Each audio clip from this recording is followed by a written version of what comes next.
All right, we are live once more.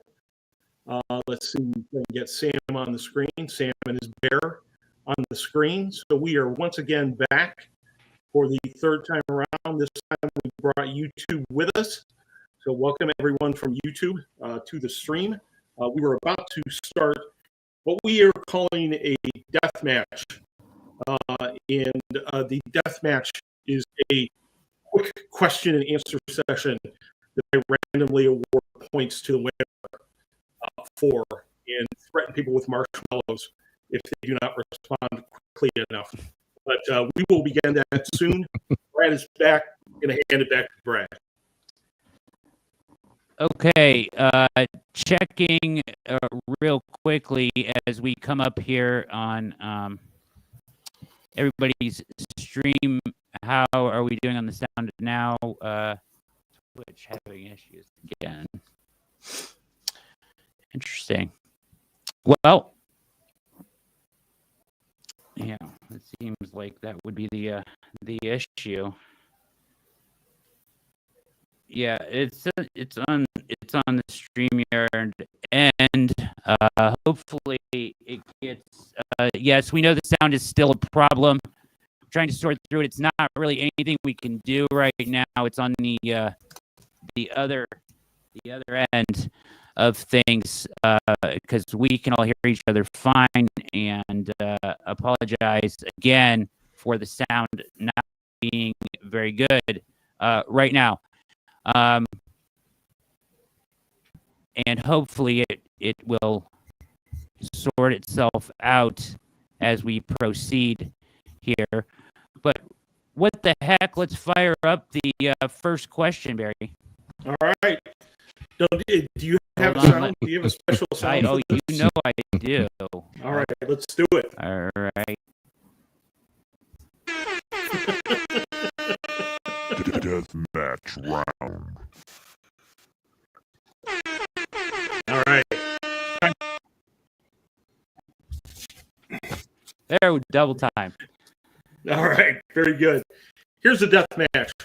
Death match is going to be a series of 3 questions. I need very short, to the point replies. Simply answer the question with your opinion. We will move to the next person, and at the end, whoever answers the correct question correctly will get points. And those points can be traded in on luggage or whatever, provided not in it. Death match round 1. And we are going to start with Jeff. Jeff, the question is, what is the most important storyline of training camp that people aren't paying attention to? My belief on that is you have 4 third-year players between DeJuan Jones, between Isaiah McGuire, between Cedric Tillman and Ronnie Hickman, who all really, really need to be players that step up for this team. And if all 4 of these players turn the corner, now we're talking about players that are going to be here long-term in Cleveland. And, you're stepping up in major positions, defensive end, left tackle, free safety. God knows that's been an issue now for a while. And a wide receiver opposite of Jerry Jeudy, who did have a 3-game stretch last season where he averaged 7 receptions, 95 yards, and a touchdown over a 3-week span. All right. I understand the quarterbacks are the topic, but those 4 third-year players could make this team look a lot different. Right. So it's the 3-year players playing for that second contract. If they step up, big difference. Brad, what is your most underrated storyline? Defensive end, you got to find a running mate for Myles Garrett, and you've got 2 guys that are nearing Alex Wright in the lab, prove that they are worth an extension and be that guy for the long run. That's my most under the radar situation to watch. All right. Good answer. Sam Pamix. Zach Zinter trying to come back from a rough rookie year, and he's got competition as a backup guard. So, can he figure out a way to play better than Tevin Jenkins in training camp in the preseason? And can he even provide some depth at center? I think that's a big thing that not many people are talking about. The Zach Zinter watch. On to you, Casey. how quickly is Harold Fannin Jr. thrown in the deep end? Because of his skill set and his versatility, he could open up chapters to this playbook for Kevin Stefanski. Jack Duffin. It's wide receiver, and you've got serious questions there of everything beyond Jerry Jeudy. So you could easily go to a very, very solid room if Tillman and Johnson play well. But you could also be sat there in a disaster if you're down to just one, because there is a lot of hype around Cedric Tillman based on an incredibly small sample. And finally, Mr. Fred Greetham. Last but not least, as far as it's been said here, wide receiver. I mean, I felt it was the third biggest need on the team. They didn't draft a wide receiver. They didn't sign a wide receiver until you got Deontay Johnson right at the end after the draft. So got a lot of faith in those former guys he drafted, and they're going to have to come through, because I just saw somewhere, I think PFF or something had him as 32 out of 32 in the NFL, the wide receivers. So the future is not that bright. You really have to wear shades, according to PFF. That's right. That is correct. All right. Well, I'm sorry, none of you got the right answer. The right answer is depth in the secondary is the most critical, underrated story, according to me. So nobody gets any points this round. Damn it. Let's go on to question number 2. Sound like that Question number 2. McLaughlin guy on the old Saturday Night Live. Wrong. Wrong. Question number 2. What is the least important storyline of training camp that people are paying too much attention to? So I took the first. I honestly think the quarterback position, because I think whatever three end up here are all going to play in some shape or form. I mean, this has been the norm now for the past couple of seasons. They probably know that most likely the future of their organization is not here right now. On to Brad. Yeah, I think safety, people are going to make a really big deal about safety, and I know they want Ronnie Hickman to kind of slide into that job, but I actually like DeMonte Casey, and I actually like Jenkins as the veterans that they added there. And either way, I think they find that I think that maybe Jack would agree with me here. You can kind of plug and play. Like it's not going to be the pivotal cornerstone player on this defense. You just need somebody to play center field in this defensive scheme. All right, Sam, least interesting storyline that people are making a big deal about. I would go with quarterback because I don't think it matters all that much for the season. I don't really care, but I'm going to go with kicker because I think your kicker is Dustin Hopkins, and regardless, he's going to be the guy, and there's not really anything All else. right, Sam, going special teams. Casey. Nationally, I'm seeing a lot of people concerned about this defensive line, and I couldn't be further from concerned. Now, I know you don't have a starter name, but between McGuire and Wright, and then a gaggle of pass rushing defensive tackles, I think they're going to be just fine, and might possibly set the sack record this year. And Jack. Left tackle, our boy Cornelius Lucas gets is unwarranted. He is a good quality player, and people are going to wake up to that by the time we get into the season. All right. Fred, what is your answer, sir? People worry too much about the offensive line. I mean, they're going back to the wheelhouse. They're all 30 or over. Well, as Jack said, if Jones isn't ready, Lucas is a good left tackle. So, there you go. You got 5 very, mature and veteran offensive line. I think they'll do fine. All right. Thank you very much, Fred. The correct answer, of course, is the quarterback position, because I told you what's going to happen at the quarterback position about half an hour ago if you were able to. And Sam got the question. No, Sam went kicker. Somebody else went quarterback. Whoever else went quarterback, you get points. You don't get any points. Quarterback points go to, whoever else answered the question correctly. And now the third and final question of the deathmatch round. Did you ever go to summer camp? And if so, how happy were your parents that you left?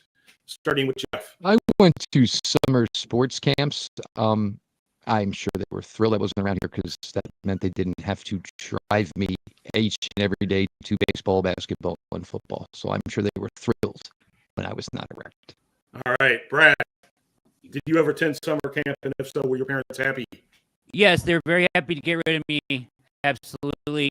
And I went to many summer basketball and football and baseball camps. Anything, to get me away for the week.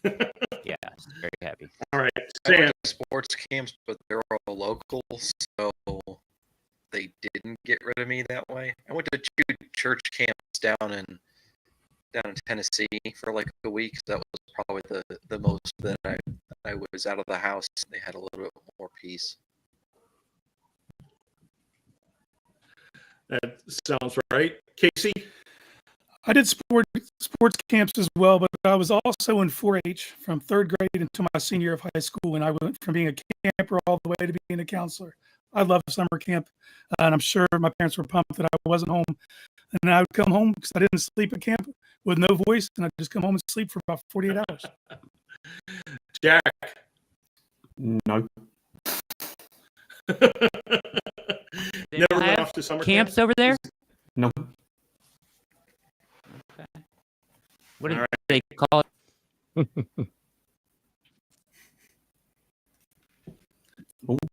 No, nothing like that. Okay, Fred. Did you go Went off to to camp hunting every camp? year. Yeah. Don't know, can't speak for my parents, but I did not go to sports camp, and I was a big athlete in school. I went to camps put on by the state. There's 3 of them in Ohio. Wow. Growing up, our church association just had a great time. All right. And I never went to camp because there were no nerd camps back then, no computer camps or anything like that. So my parents were stuck with me all summer. It was pretty horrible. What about our technical problems? Off you go, Brad. Yeah, we're working on something here as we're going to go to the next topic, but real quickly.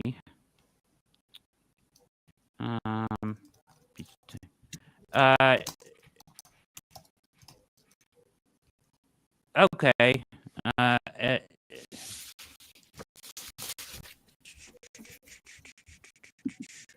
I don't know what he means by that necessarily. If you can you try to talk to him real quick, Barry? And we will happily.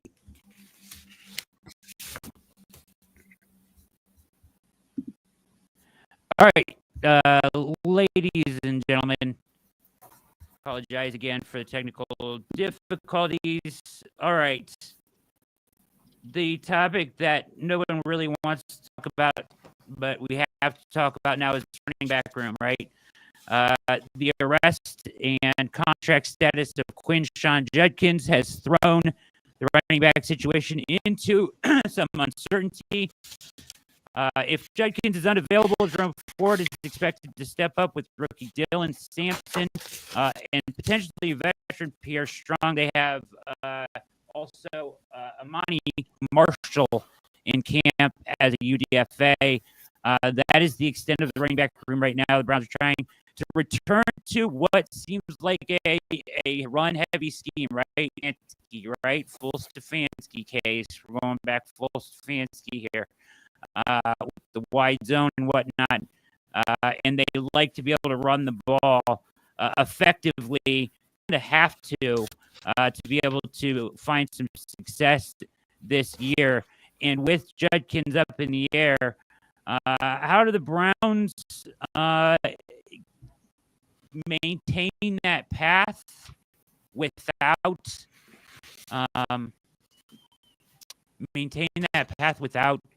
Judkins here at the beginning? Do you want to add somebody to the roster right away, Jeff? Do you wait on this? Do you want to see how it goes? Let me know what you think. Yeah, this is a very obviously difficult situation. Of course, you have to give, the delicateness to this situation. Obviously, you have to listen to the victim. We also have to understand that just because the player was charged, everyone is innocent, and until they were proven guilty. It's not like Ford can't handle things. Jerome Ford was the top running back for this team, for the last 2 years. Obviously, it seemed like this is something they were going to shift away from and bring some youth into this room. I think you do need another running back right now because Sampson and Ford, regardless, are going to play a decent amount of time this year. So you need to, not burn them out necessarily in August. And the way I do think it ends up is, I think if we go look at the Mike Hall timeline from basically 1 year ago and see how that resulted, once we maybe get a word on Judkins one way or the other, we kind of know what maybe the penalty would be. But my guess would be as far as, a third running back between Ford and Dylan Sampson, that is probably something we're going to find, during roster cut downs. The Browns will at that point have the second waiver claim. So that's probably going to be where the sweet spot would be to get somebody in here to cover however long that time will be. Yep. If you guys haven't noticed, just hit that the video button down below. There you go. And Jeff and Fred, the same. The button that looks like a video camera along your bottom level there. Just hit that to turn off your camera real quickly.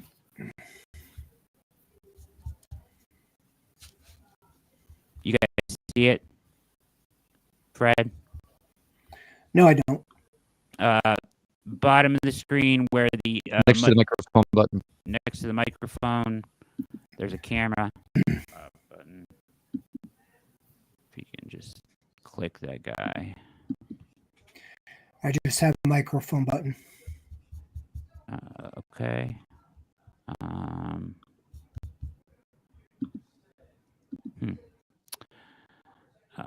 Let's there.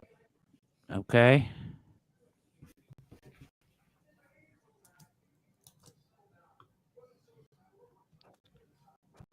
Just trying to check out the sound, ladies and gentlemen. Thank you again for your patience with us here as we are trying to navigate a failing system on us.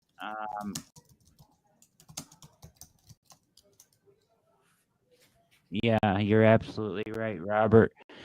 Not what it once was. Agreed. So we are trying to get through this. Technical difficulties working on it. Twitch sounds good, says Kevin.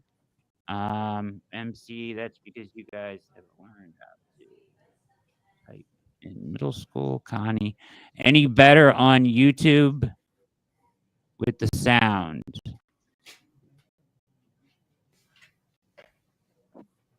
Connie, any better on YouTube?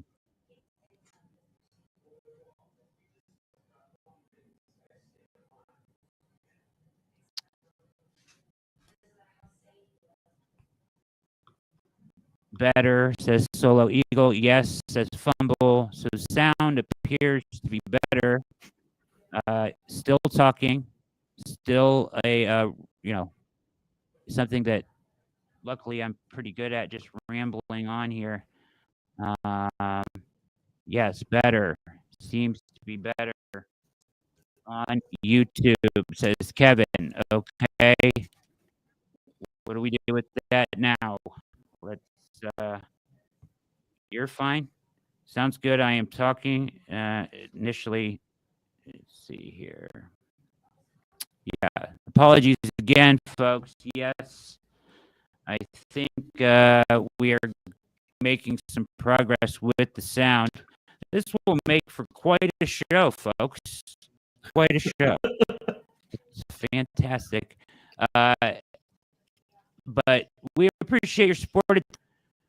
As always, thank you for tuning in to the OBR Streaming Network. If you like the programming here, not specifically this programming, but the normal programming and quality that you get at the OBR.com and the OBR Streaming Network, get over to the actual website, OBR.com, especially our VIP premium service. where subscribers, pardon me, get exclusive access to our VIP premium forums, including Insider Central.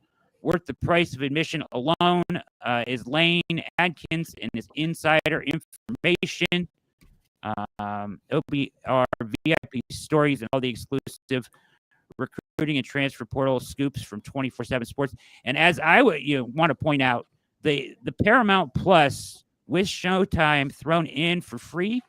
I mean, that is an absolute steal. You get Landman, you get Mayor of Kingstown. I'm a big fan of Paramount Plus. Plus, you got Dexter back now on Showtime. If you're a Dexter fan, all quality television shows that you get access to by just becoming a VIP member.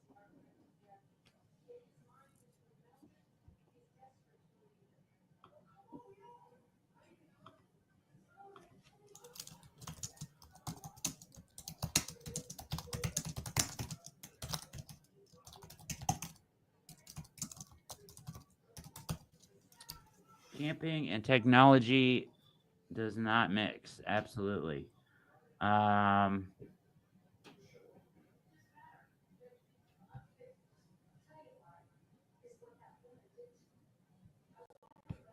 Yeah, it's appears to be a StreamYard issue. So it does not sound better at this point. I thought it was sounding better.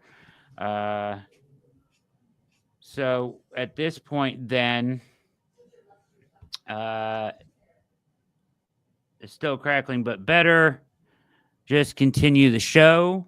All right, let's proceed. Hold on one moment here before we keep going here.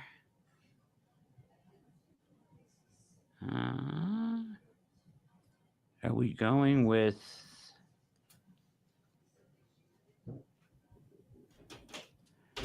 Yeah, so absolutely. Get over to OBR.com.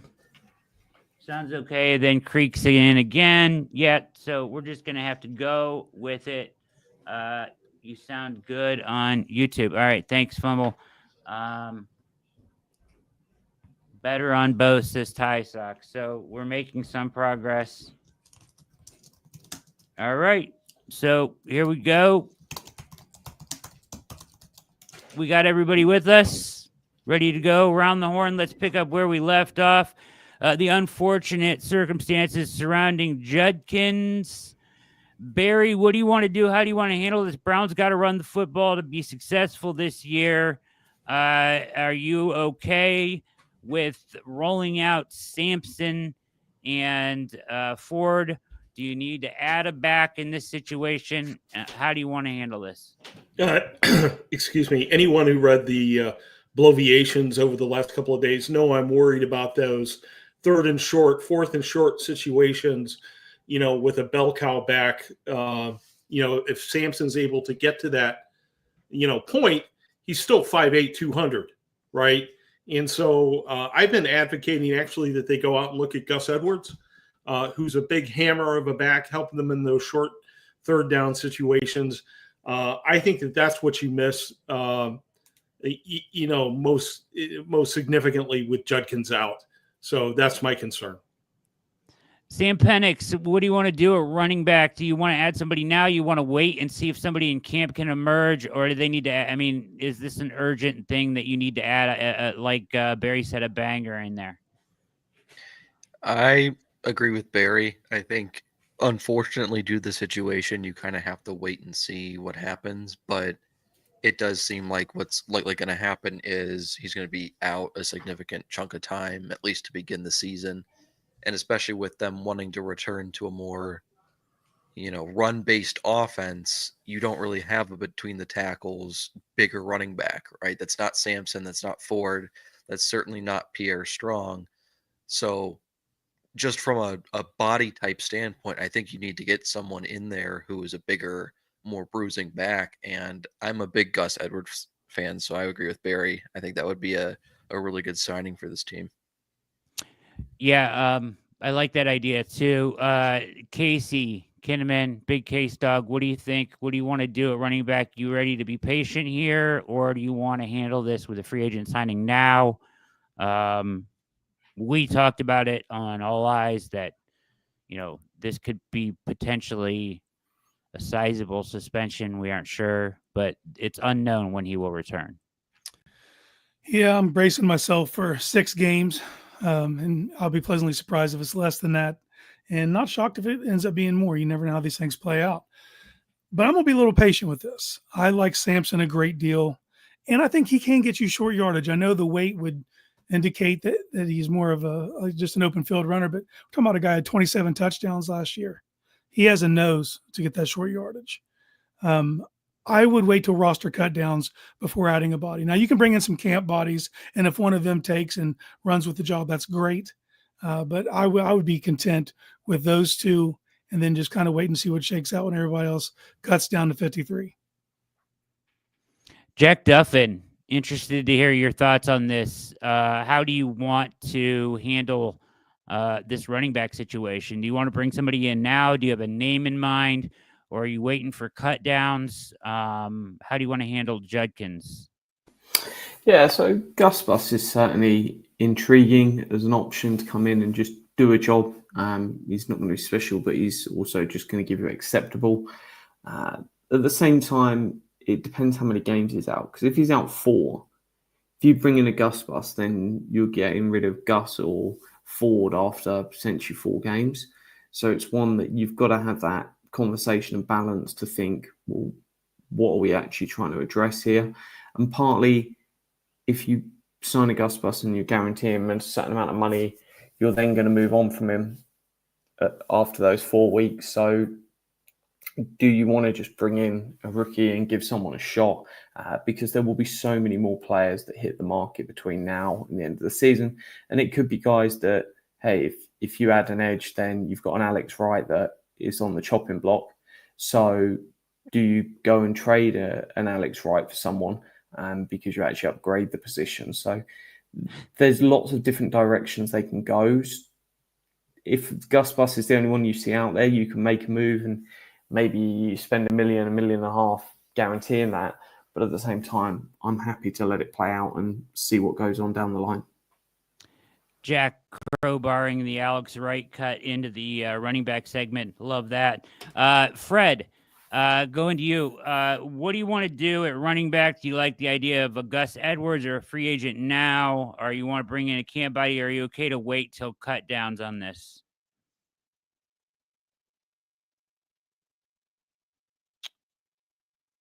Fred?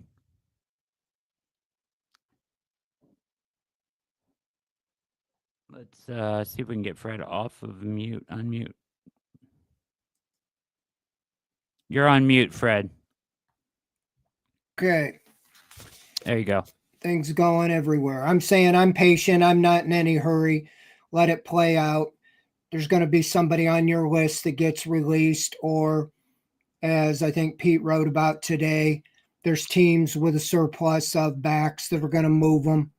And, at worst, you have the same group you had last year, basically Ford strong, and you swapped out Deontay Foreman and a banged up Chubb for Dylan Sampson. So, and you might have to change. To me, I've been saying this is a devastating blow.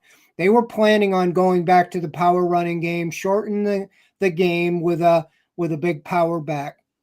If he's not there, they're going to have to change things. Maybe it'd be with Ford and Sampson, getting them the ball out of the backfield more. I just think a lot of it, what's damaging all the way around is I look at Mike Hall last year. It's a different position, but his rookie year was basically derailed because of this. And this could really derail Judkins' year. So I think that you really have to pivot on the fly. And I know what you can do. You can go out and get Batman, bring him in. I think in the second year, he'll be better, ready to go. And he'll come back home to save the day. That would be a wonderful story if that happened. I think we would all love that outcome in this thing. Listen, real quickly, I think they were going to be diverse in the way that they use Dylan Sampson. I think he probably gets more carries now than he ever was gonna, and plays a little less wide receiver and a little less everything else. I don't think you can let it deter your plan, because I think you still have to be an effective running game, going back to the wide zone and their power running game. I don't think you can pivot completely away from that. So I think you have to add a body. I would rather wait till cut downs and try to find a young back, I think, or somebody with some value. I know you guys talked about who'd you guys talk about? The Texans running back, Damon Pierce. That's an interesting name. I'd call on him and see what's going on there, right? I mean, that's something to look into. But I just don't think they can say, well, we got to move off this and we'll just throw the ball more. I don't think that's the answer, personally. All right. Monster question as we transition. You guys are watching the summer camp with the OBR around the fire, campfire, glistening in the background. We're going to transition to a fun question here. Wide receiver room is thin, to say the least. Jerry Jeudy emerged last year as the clear number one after a breakout season, almost 1,200 yards. But the depth behind him is unsettled. Tillman, Deontay Johnson, Thrash, and others competing for wide receiver 2 and 3 roles. There's speculation about whether the Browns will add another veteran receiver or rely on young players to step up. The question here, let's go around real quickly. Give me your depth chart, week 1. Give me your week 1 depth chart in your mind, Jeff.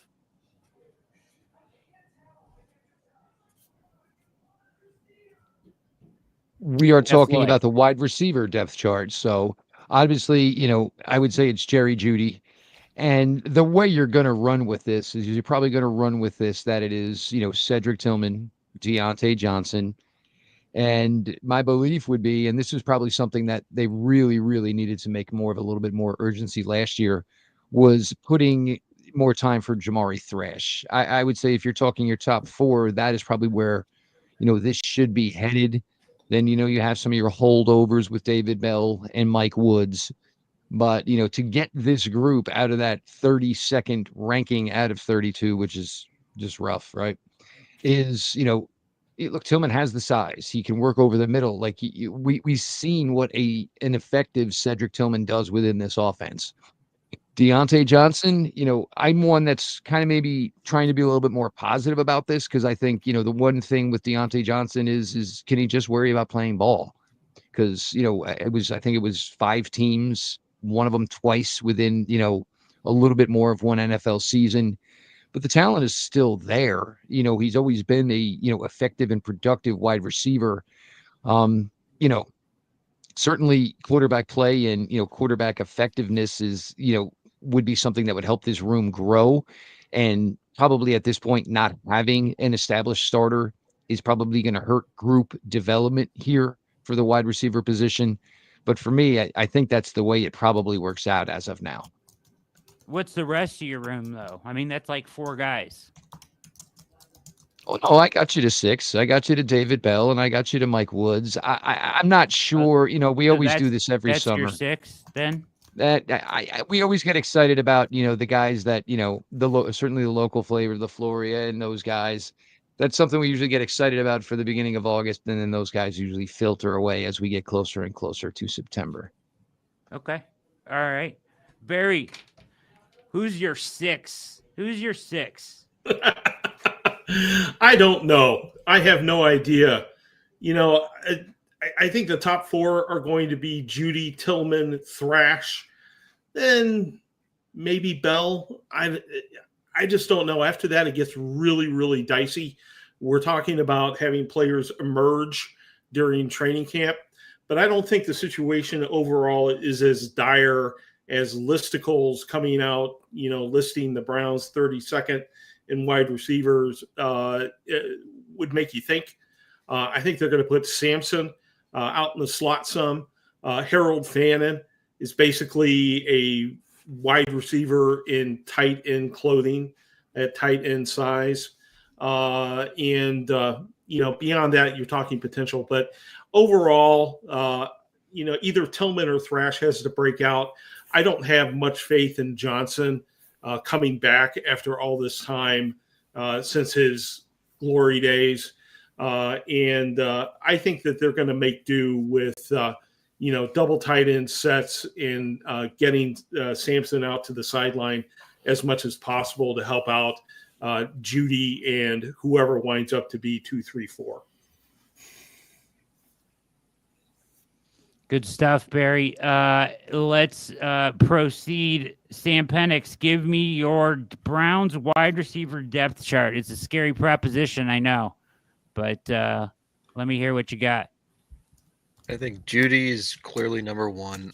After that, it gets interesting, I'll say. Tillman, I think, is going to be number 2 just because of, his status on the roster. He's been here. They like him clearly.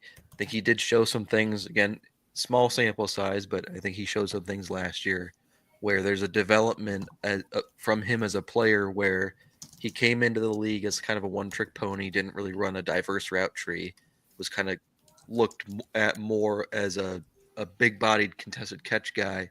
But I think he made some real strides last year in terms of his agility and his ability to break off routes. I think he has good quickness, good hips for his size. So I think he has potential for sure. It's just about staying on the field and doing it consistently. So I think he's going to be number 2. Thrash has a real shot at number 3, I think, especially if Johnson doesn't end up panning out. I'll believe it when I see it with him, but he's definitely, more talented than almost anyone else in the position room. After that, I think you've got Woods, you've got David Bell coming back from that major hip injury. I think DeAndre Carter, just because, are they finally going to have their return guy who doesn't get hurt, preseason, and just, keep him on the roster to do what they signed him to do. Good stuff, Sam. All right, moving on. Big Case Kinnaman. Give me your 6, brother. It's tough. All right. Judy, 1, easy. I got Tillman at 2, Thrash at 3, Mikey Trees at 4, David Bell at 5, and the UDFAs at 6.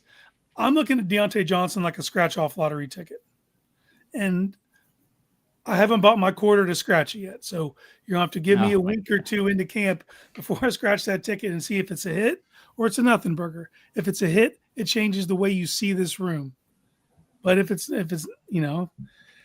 what he turned in Baltimore and in Houston, then nothing lost. You brought him in, you gave him a chance. All right. Jack Duffin, what's your 6? I certainly see a route to Deontay Johnson being wide receiver 2 on this team. Number 2.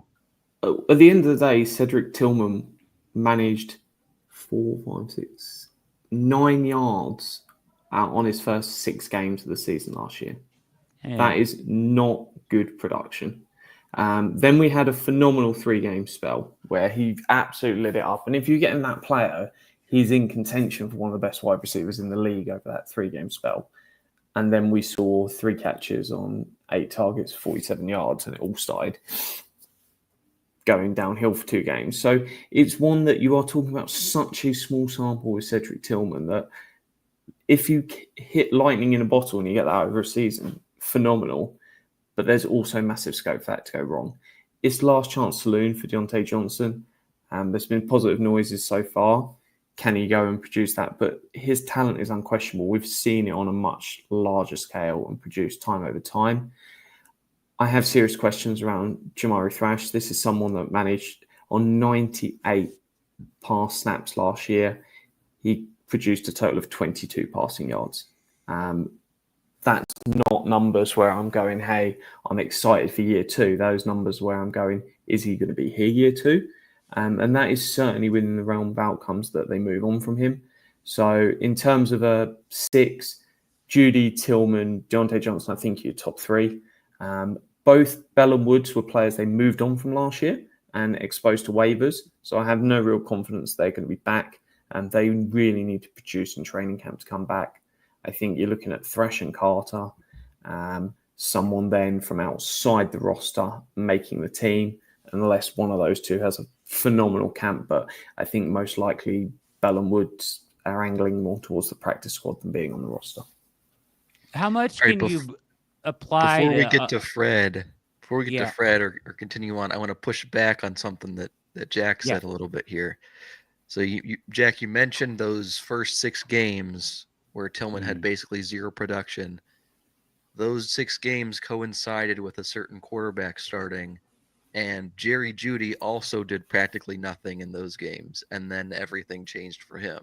So just some context for those numbers, that there was a huge difference when there was a addition by subtraction.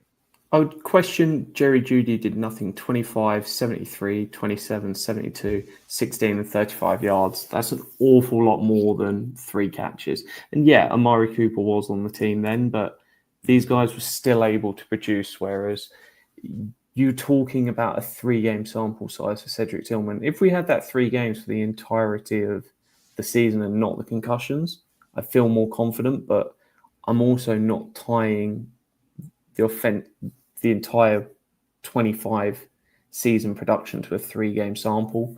There is certainly concern that Cedric Tillman, can he go and produce? Because he didn't really, in limited opportunity, even back in 2023 in his rookie year. He was very much, the team didn't feel comfortable with him being wide receiver 3 year 2. They buried him on that depth chart as 4, which is unusual for someone that they took as highly as he did.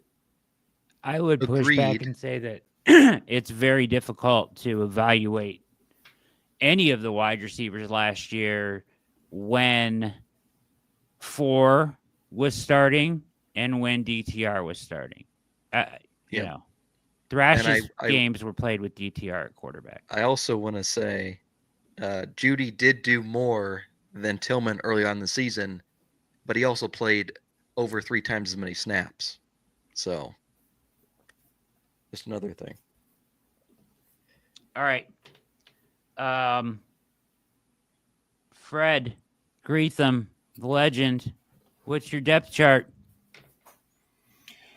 Well, saying on that mentally, going back there last year after the injury to Watson, even in that game when DTR came in, I said to myself, holy moly, Moore, Jeudy, and Tillman look like wide receivers just in that Bengals game after Watson got hurt and then the stretch after that. So I saw a little revival. As far as this year, this is what I think. I mean, Andrew Berry loves his draft pick, so this is the way I think he sees it. I think it's Jeudy, Tillman, Johnson, Thrash got a lot of work in the offseason program, and they're going to give him every opportunity to be 3 or 4. And then I didn't see Bell, so I don't know if he'll be on PUP or what, but DeAndre Carter is the 4th different specialist they brought in, and the first 3, JoJo Natson, Jakeem Grant, Naeem Hines, never played, for the Browns. They all got hurt. So they're going to try it again with Carter. They're going to use him in gadget plays and so forth, so you probably will count him as a wide receiver. But keep an eye on Caden Davis. If he looks better than Carter, they may, give him that role. But so I would say right today, it'd be Jeudy, Tillman, Johnson, Thrash, Carter, and Bell, unless he's on the PUP list. Then it'd be Woods. Okay. The only thing I would push back against is I'm done with the gadget player. I'm done with carrying a returner that can't play wide receiver. I don't think it's necessary. So I'm leaving Carter off. I just don't see the reason. You got to be able to find somebody on your 53 these days. The kickoff is pointless. I'm just telling you, in mini camp, Carter was running those jet sweeps and stuff with the first team. No, I'm with you. I hear you. I don't know if we'll get there. I mean, hopefully he can do that, but I don't know if they need him to do that. I guess. Agreed. Jerry Jeudy, 1 for me. Cedric Tillman, 2. Deontay Johnson, 3. Jamari Thrash, 4. I have a UDFA making it as 5. One of these UDFAs will make it, and 6 will be a wide receiver not currently on this roster, probably on another roster that they will get via waiver wire or at the cut downs. So that would be my 6th guy. Hopefully like a Javon Baker or a, in Dreamland, a Baker, a Mechie, a Dobbs, somebody that has to get cut or could get traded for because those teams have a plethora at that position. Any pushback on that from anybody? No. Next topic. Can the offensive line stay healthy? Injuries have plagued the Browns' offensive line in recent years, impacting both the run and pass game. The health and performance of veterans like Bitonio, Conklin, Teller are crucial for the offense's success. These are experienced vets. Do they bubble wrap them, keep them safe until the season? How much are they going to need to play in any of the exhibition games? And then do you feel better with the depth of this year's offensive line? And my main question is, who is on the offensive line that is playing this year that is back next year?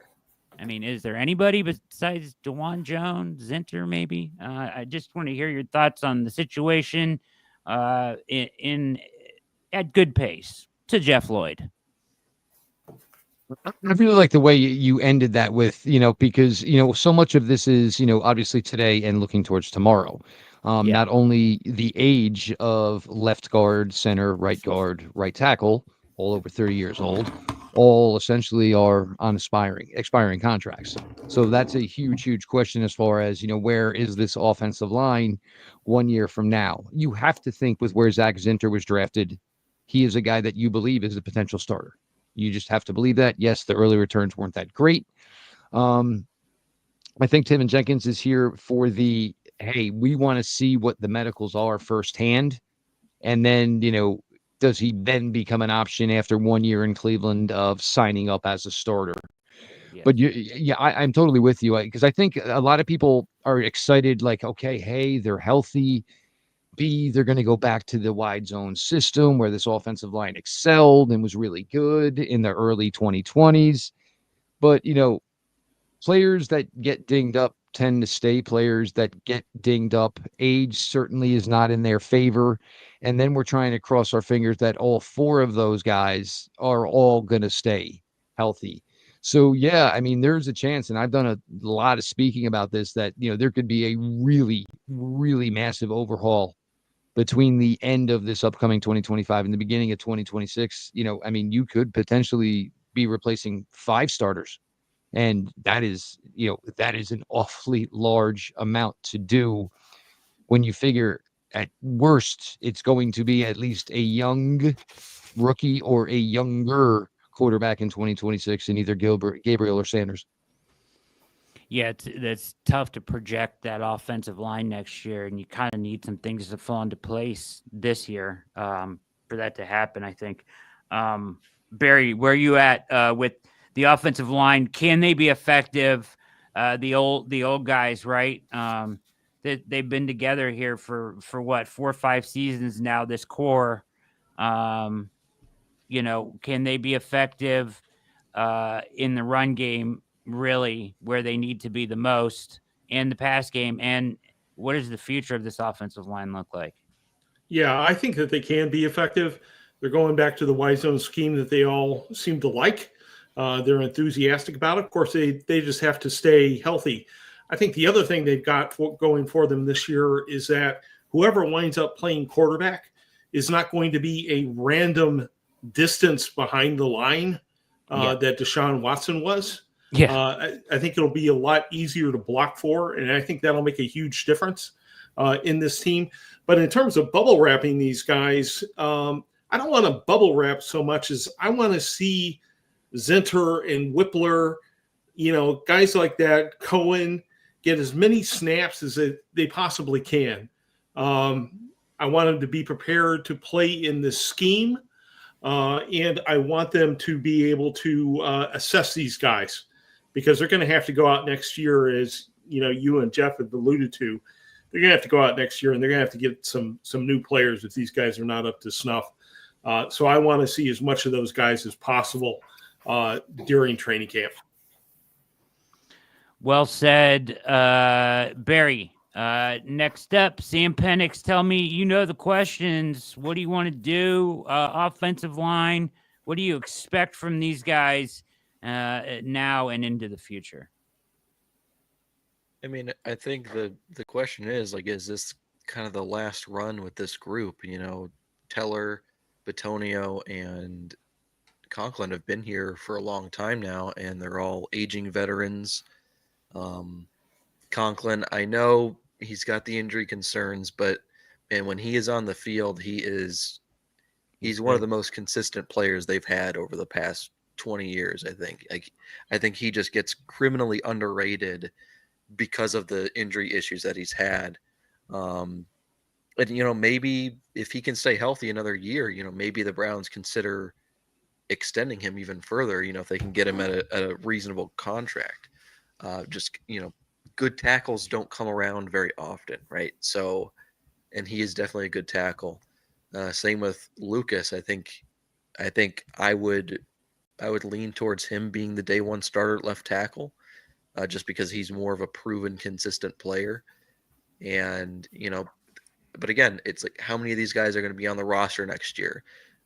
We need to see guys like Whippler play. We need to see guys like Zinter play, DeJuan Jones, Javian Cohen, these younger players who have a potential opportunity to be long-term pieces on this offensive line, who may not necessarily be starters this season.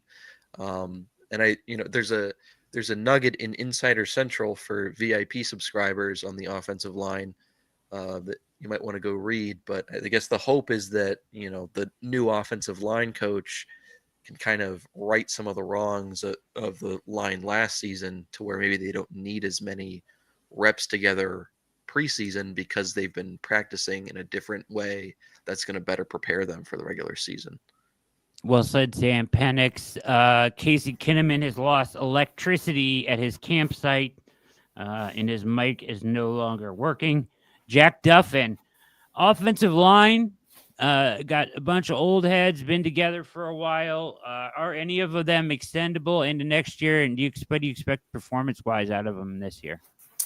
Yeah, so I think you definitely keep your options open to extend some of these guys. And it's not the first time we saw Conklin drop a year off his contract previously and then get an extension around December.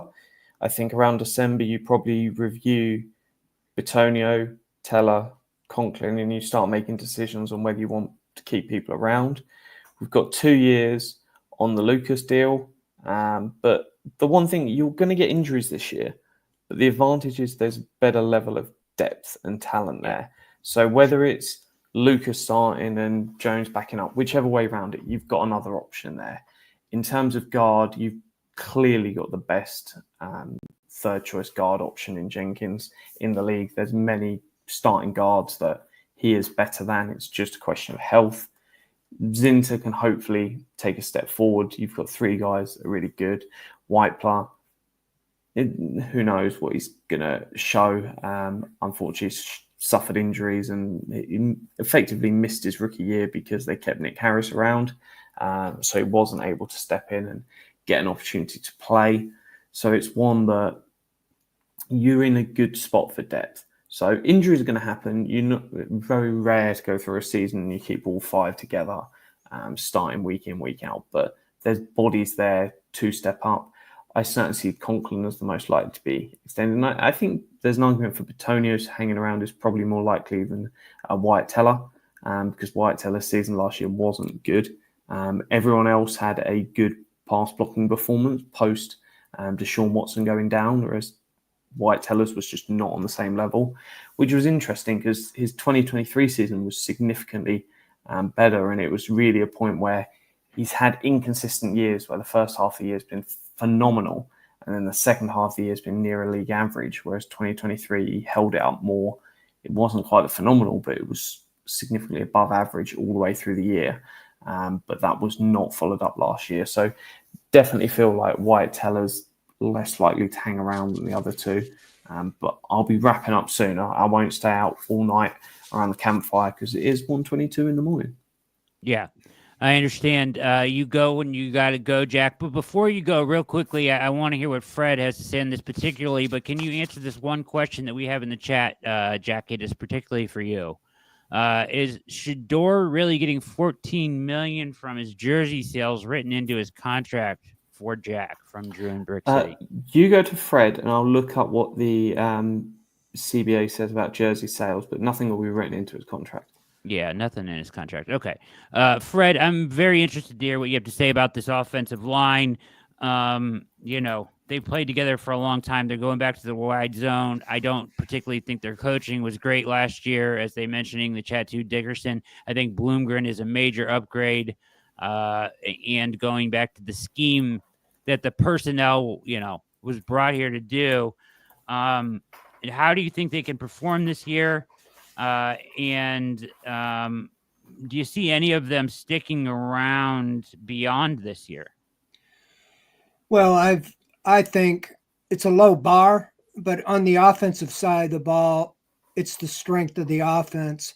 I think in talking to Conklin and Batonio last year after the last game, both of them told me they were very excited because Kevin Stefanski said they were going to go back to the wide zone. And that's what they were all brought in under: Conklin, Batonio, Teller, Posick. By training camp, those four guys will be 30 and over. It's not ancient on the offensive line. I think a lot of that is going to depend on how the season goes. If they go 3-14 again, yeah, you probably have a whole new group, and you'll play down the second half of the season with Whippler and Jenkins and Zinter and DeJuan Jones and see what you have. But I'm optimistic. The biggest thing with them is health. And if they stay on the field, I think they'll be pretty good. I mean, 3 of the 4 have Pro Bowl in their resume. But I think that's, again, why I think Joe Flacco makes sense. They had success with that group, and they even had some banged up guys that year. So that would set the tone. If the team can play and be competitive, I think they could bring one or more of those guys back, or want to come back. But if they have a fruitless season, then why would you do it? So yeah. I think a lot of it is their success early and how the season is going. Listen, I agree with you, Fred. You make really good points. I'm encouraged this year more than anything by the direction that they're going, because I felt like they were just asking guys that were brought in to play one way to play a different way the past 2 years. Plus, I wasn't a big fan of Dickerson, as you guys know. And I think Bloomgren is a big deal. I think that their depth is so much better. If you're talking, we still got to find out what Zinter really is, but by all accounts, he can be something. I think a lot of people believe in him in the building. And if you're talking about Cornelius and obviously Tevin Jenkins, I think your depth is so much better, and you're such a better situation if you deal with these injuries that are probably going to come with this older offensive line. So I feel pretty good about it. You are watching OBR summer camp, kind of dealing with some technical difficulties, but we are pushing through here to bring you the best content around. Make sure you get over to the OBR.com for all of training camp, as we'll have it covered wall to wall. Make sure you subscribe, become a VIP member there. Transitioning here to some more topics that we want to hit on before we get out of here. Let me go back to you, Jeff. This roster, after last season, questions about how truly tough and physically and mentally tough this team was. They had gone to the Greenbrier 2 years in a row. 1 year it seemed like it worked. 1 year it seemed like it didn't. They seem to be taking a different approach to camp, at least in a pace wise. And that may be a little bit because of, trying to get the reps for the quarterbacks and whatnot as well. But they, you heard the speech he gave, like, this is how we're going to practice day one. When the whistle blows at camp, we're going, right? And, I think that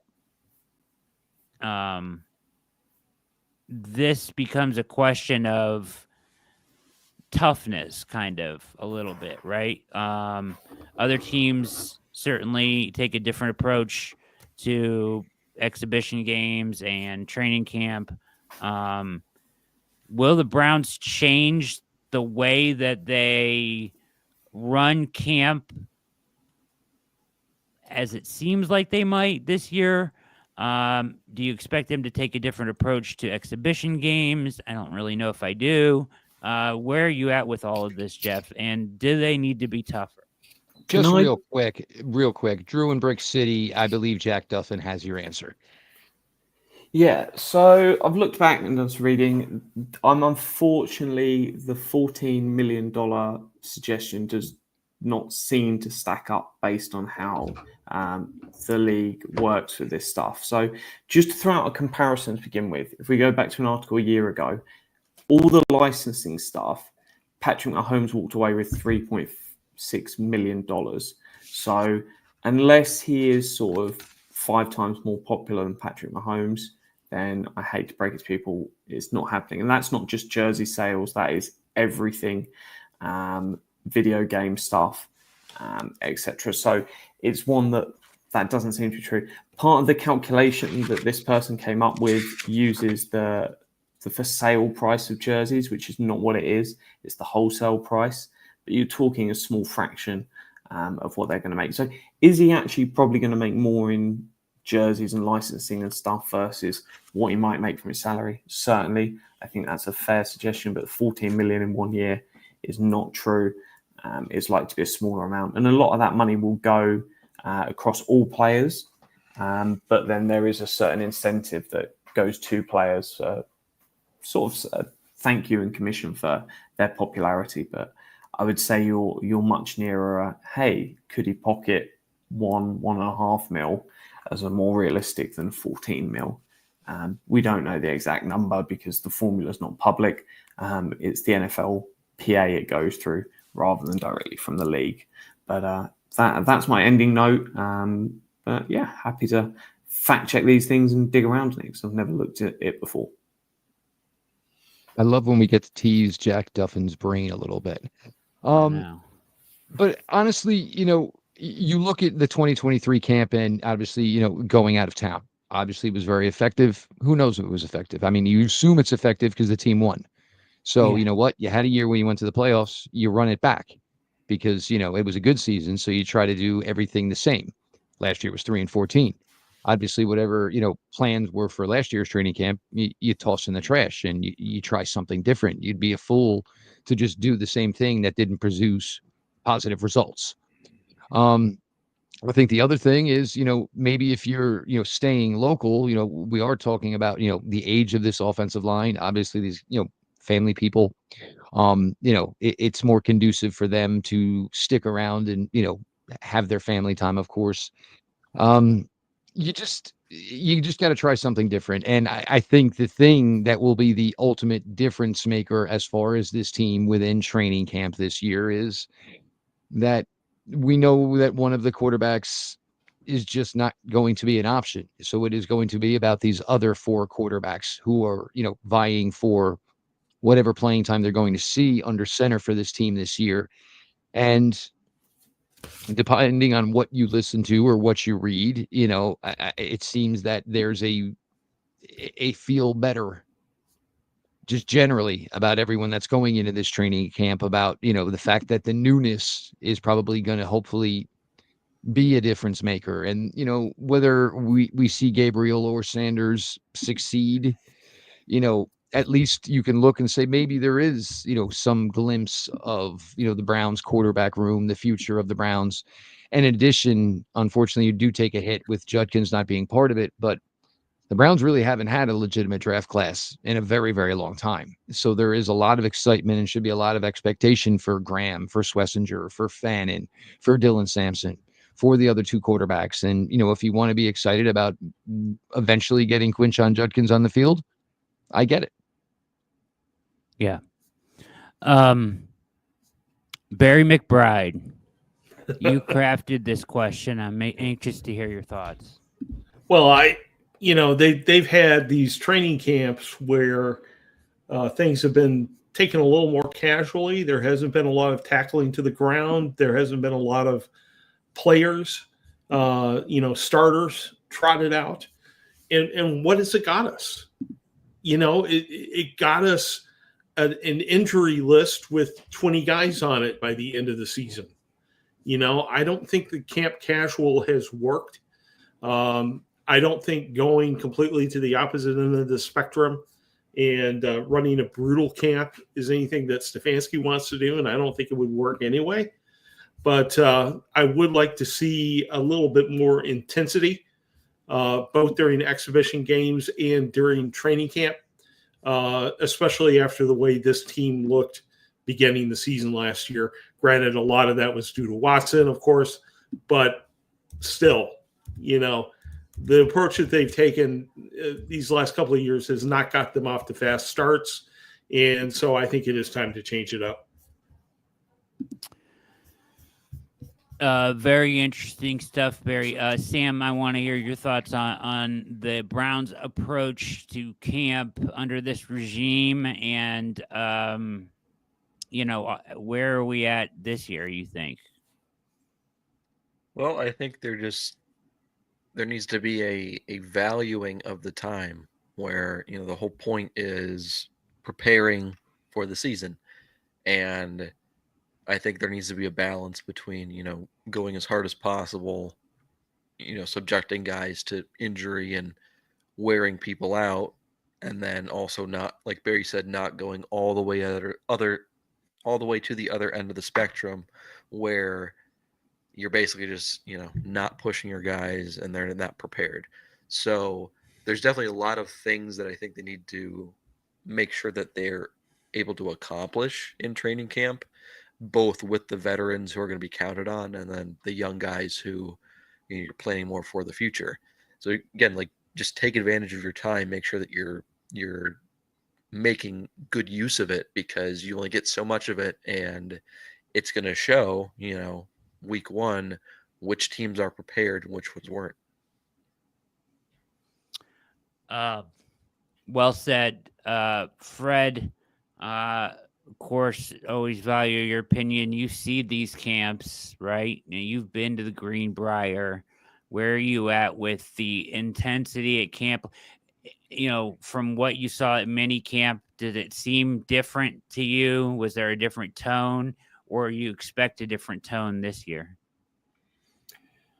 Yes, I was at Greenbrier twice. I didn't see a whole lot of difference in the two camps, except last year they thought they had a quarterback, and if they could just get to the season healthy, that they would be ready to go. We all know it happened. I think that they looked at everything from top to bottom in the organization.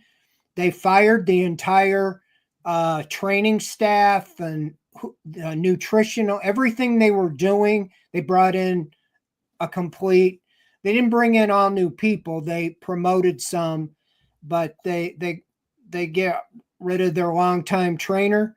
Not saying they were all the fall guy, but I think they evaluated everything in the off-season program, OTAs, mini camp. It was much more up-tempo. Everything was with a purpose.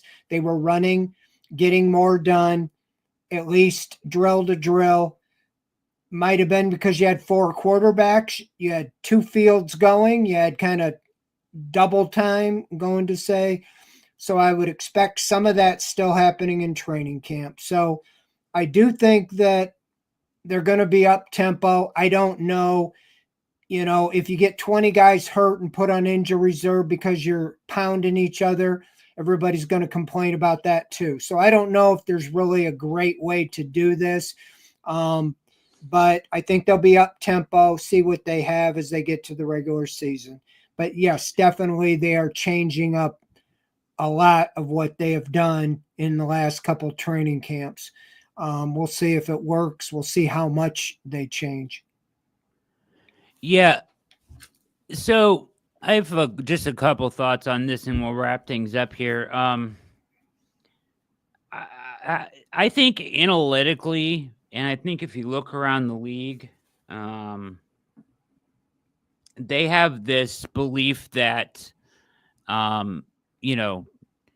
getting to the season as healthy as possible is like a huge part of training camp. Like especially the way they've been decimated by injuries the past, not just last year, even worse, probably the year before, right? The year they went to the playoffs, they were destroyed by injuries.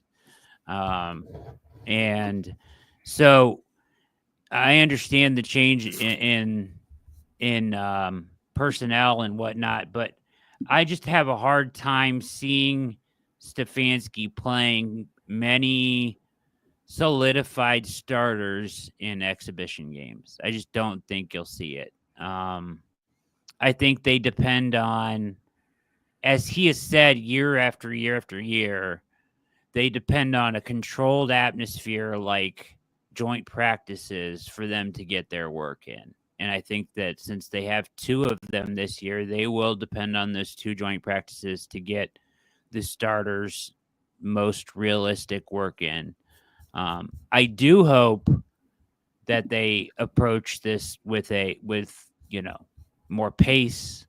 I think probably naturally having a quarterback that had to take time off all the time and couldn't throw sometimes and probably slowed things down a little bit last year. So pace, having four quarterbacks, urgency, all of those things, I'm all for practicing with more, urgency and tempo.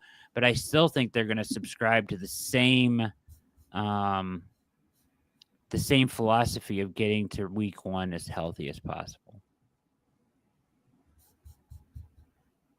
Anybody push back on that? Thoughts? Well, I think that's true because, you can say that around the league, especially quarterback. Joe Burrow goes down, Bengals are done. Patrick Mahomes goes down, Chiefs are done. That's Lamar Jackson. The Browns got four quarterbacks. It might help solve some of their problems since they don't have, one they know of. But yeah, I do think that everybody, that's their goal. But I think that there's really no clear-cut way to do it. Yeah, I agree. There's different philosophies. I'm just going off of what Stefanski has said in the past. I can't see him veering that far off of it to be like, hey, I'm going to run my starters out there in the exhibition. You know what I mean? I think I don't expect the offensive line to play, maybe a little in the third game.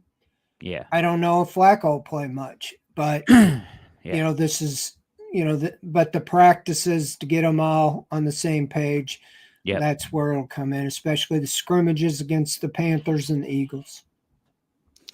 All right, guys, let's get out of here. It's been a night full of wonder and adjustments.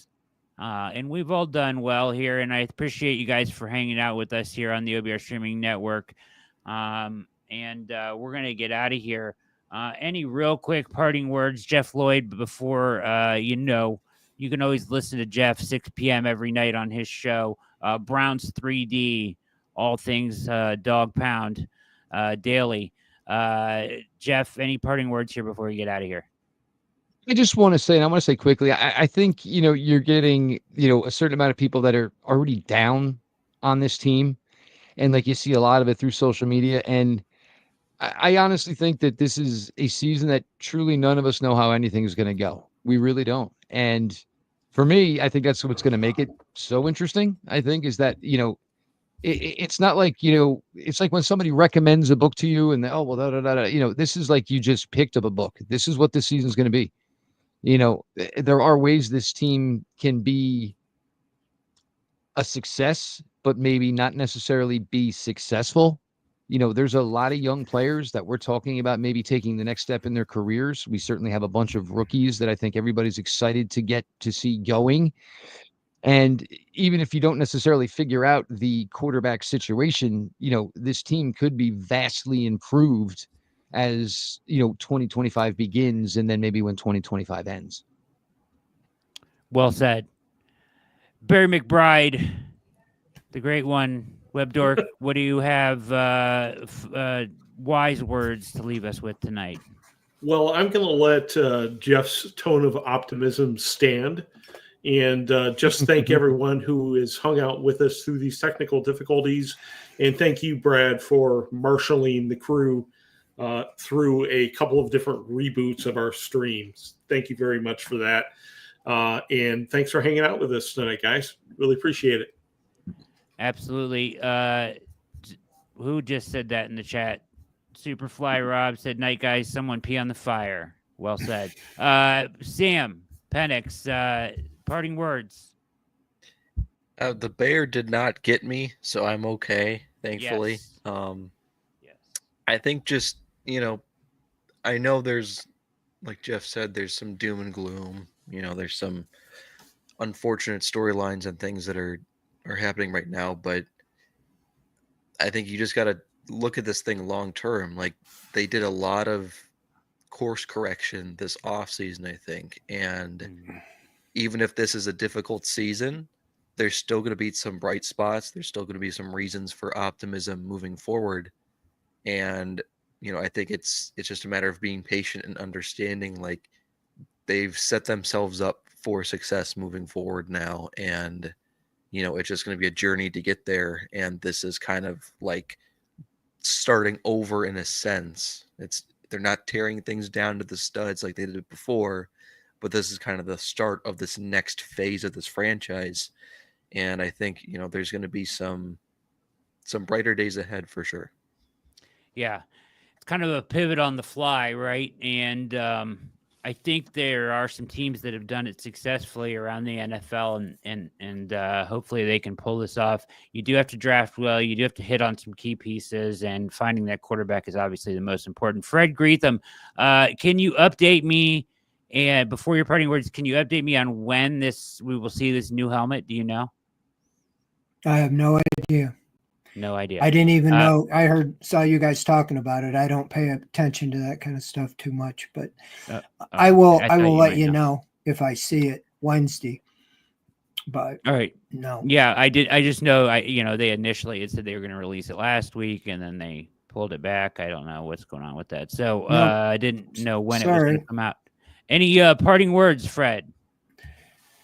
No, I think the Browns, as the owner said, took a big swing and a miss, to try to get the quarterback. They're trying to, instead of start all over, they're trying to pick up. And I just think, you got to look at this as optimistic. They know that if they don't have one of their quarterbacks in those two rookies, or even in Pickett, they'll probably use those two picks to try to get one next year. And so we could be talking about the same thing. So you got to enjoy the journey. This is a transition, in my opinion, and we'll talk about it the whole season. But I'm looking for him to play better as the season goes on than maybe to start the season. And that's what you're building for, is playing your best at the end of the year. What that results in record-wise, I'm not sure. But I do think that there's a good optimism that they can be playing better in the second half this year, as opposed to the death spiral we've been seeing in at least last year. Yeah, a lot of people talk about this team, and of course, naturally, they come off of a 3-14 year, guys. But it's a 3-14 year that was, twice before that, won 11 games, went to the playoffs in the 4 years before that, and were around 500, at least playing meaningful football into December the other 2 years. So, this idea of like that they've been on death's door for the last, I get that feeling from people that have been experiencing this for 40 years. I understand that's the natural way to feel coming off of 3-14. But that's not really the truth. They've been right there for 4 years and twice gotten into the dance. So, and really the roster isn't that different from what it was before. The problem is quarterback, right? So if you can find a solution there, I think Stefanski's a good enough coach, and I think that they have enough pieces to figure out ways to win. The NFL is a weird league. Weird things happen during the schedule. Each year is its own entity. Each team, you got to separate each year, right? Like, there's no Yep. carryover. Each year is weird in its own right. Good teams end up being bad. Bad teams ended up being good. I think there's a path for this team to play meaningful football in December again. And I'm going to continue with that optimism there and leave you guys with that tonight. So thank you guys for watching the OBR and all of our wonderful personalities here. Get over to the OBR.com for all of our coverage. We'll be back tomorrow night with regular scheduled programming as one more day, 2 more sleeps until actual camp, but 1 more sleep until players report tomorrow. Thank you guys so much for tuning in. Hit like and subscribe on your way out.